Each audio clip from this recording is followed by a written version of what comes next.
की संपत्ति को बचाने के लिए, जन धन हानि को बचाने के लिए, और तुम्हारी जरूरत है वक्त वक्त पर नौजवान आगे बढ़े। भारत ही नहीं, विदेश के नौजवान ने भी अपनी जान दी थी भारत को स्वतंत्र कराने में। सुभाष जब परेशान हुए और ये हुआ कि अंग्रेज असलहे मंगवा रहे हैं, बहुत बड़ी जहाज बाहर से आ रही है, वो अगर जहाज आ गई उसमें इतने हथियार हैं कि देश कभी आज़ाद हो ही नहीं सकेगा, तो जापान गए और सुभाष ने वहाँ ओजस्वी भाषण दिया, और कहा कोई अगर नौजवान मेरे देश के काम आ जाए, अपनी जान देने के लिए तैयार हो जाए, तो मेरा देश आज़ाद हो जाएगा।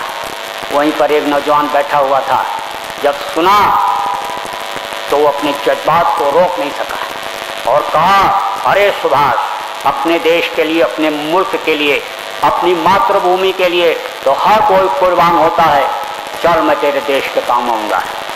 सुभाष ने उससे पूछा कि तेरे घर में और कौन है?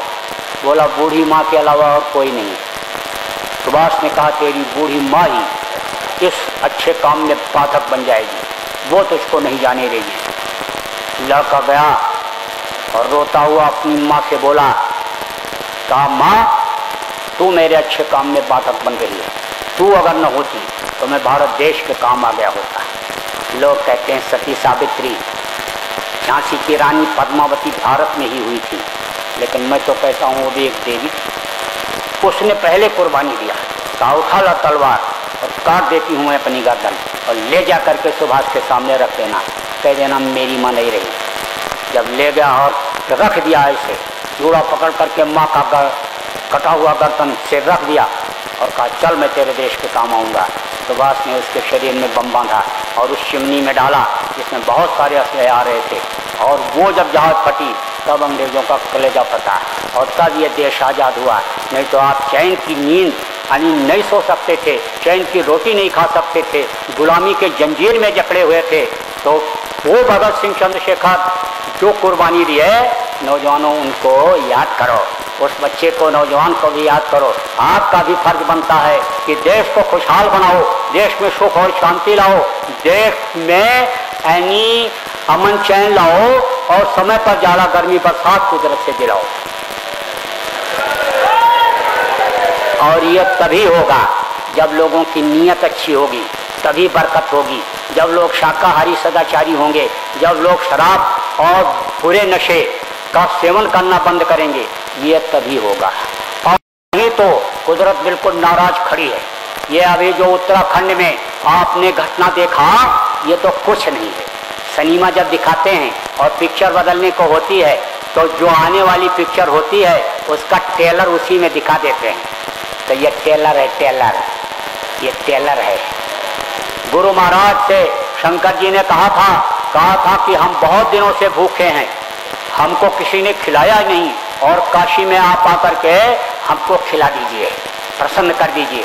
जो आप सोचेंगे वो मैं कर डालूंगा, क्योंकि उनको यह मालूम है कि संत दयाल होते हैं।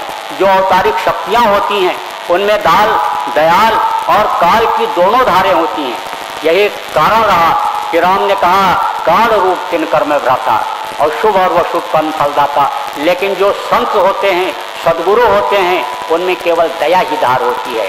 तो शंकर जी को ये मालूम कि ये कहेंगे नहीं कि संहार करो, लेकिन उन्होंने कहा सोच लेंगे कि अब ये नहीं मान रहे हैं, ये नहीं सुधर रहे हैं, तो अब इनका विनाश होना चाहिए, तो मैं कर दूंगा। खुश किया, और अब भी वो खुश बैठे हैं। अभी तो हम लोग भी यही चाहते हैं, और जितने प्रेमी हैं यही चाहते हैं कि ये जीव बच जाएं, हिंसा हत्या से बच जाएं, अकाल मृत्यु से बच जाएं, धन संपत्ति का जो बर्बादी होनी है वो बच जाए। हम आप अपनी मौत मरेंगे, वो धन संपत्ति रहेगी, और कोई आएगा खाएगा, उसका उपभोग होगा, वो करेगा। तो हम लोग और ये सब लोग ये चाहते हैं। लेकिन जब नहीं मानोगे तो फिर वो क्या करेगा? तो शंकर जी तो तैयार खड़े हैं, गुरु महाराज तो रोके हुए हैं कि ठहर जाइए, ठहर जाइए, ठहर जाइए, आप मेरी प्रार्थना मान लीजिए, थोड़ा सा अभी यानी इनको और समझा लेने दो। हमारे भक्त सब समझा रहे हैं, सब निकलेंगे, सब बताएंगे। सब इनको समझाएंगे, जब ये नहीं मानेंगे तब। तो अभी थोड़ा सा मौका है, थोड़ा सा। ट्रेलर तो ये सब होते रहेंगे जगह जगह, ये तो सब ऐसे होते रहेंगे, लेकिन ये क्या है, ये शिक्षा मिलती है इससे। इससे जो है यानी जब लोग जाते हैं मुर्दा जलवाने के लिए तो वहाँ पर वो चीज़ याद आती है, अपनी भी बहुत याद आती है कि भाई मुझको भी ऐसे आना पड़ेगा, ऐसे सबको आना पड़ेगा। तो ये ट्रेलर है। अब आपको पहले भी बताया गया था, भंडारे में भी बताया गया, हड़कम मचने वाला है, पर्चा छाप करके दे दिया गया। अब न समझो तो उसके लिए क्या कहा जाए। आज भी आपसे प्रार्थना की जा रही है कि मान जाइए, समझ जाइए, अपनी अपनी जगह पर आ जाइए। जो जहाँ पर थे आपका मान सम्मान कायम रहेगा।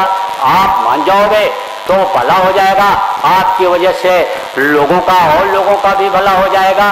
तो इस वक्त पर यानी आम जनता से मेरी यही प्रार्थना है, अधिकारी कर्मचारी और देश के नुमाइंदों से मेरी यही प्रार्थना है कि आप सब लोग शाकाहारी हो जाइए और लोगों को शाकाहारी बना दीजिए।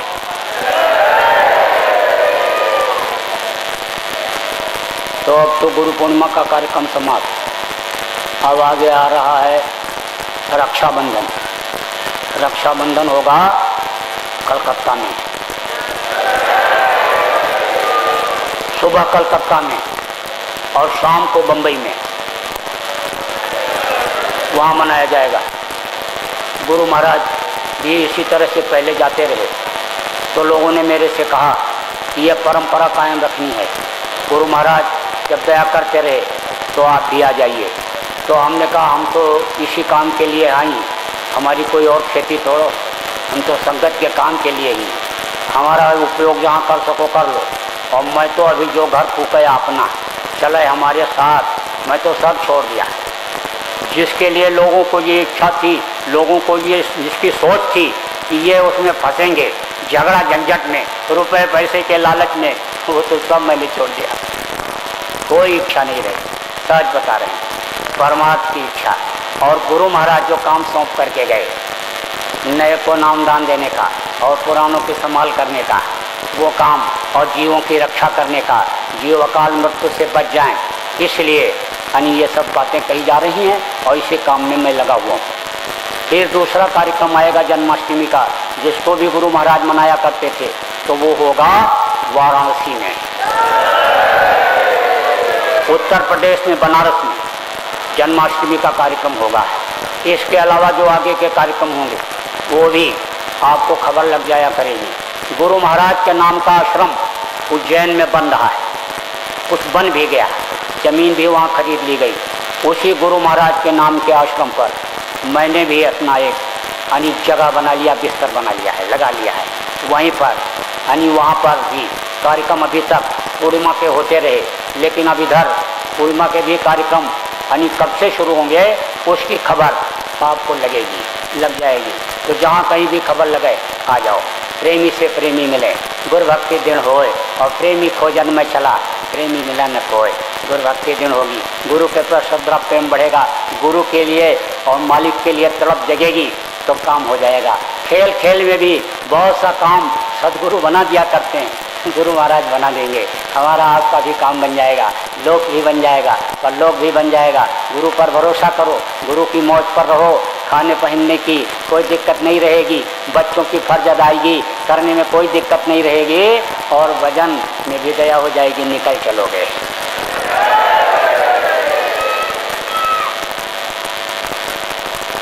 तो बोलो जय गुरुदेव। देखो इस अच्छे काम में जिन जिन लोगों ने सहयोग दिया, हम उनके बड़े आभारी। शेठ जी ने बड़े दिलेरी से, दिलेर जिसको कहते हैं कि बड़े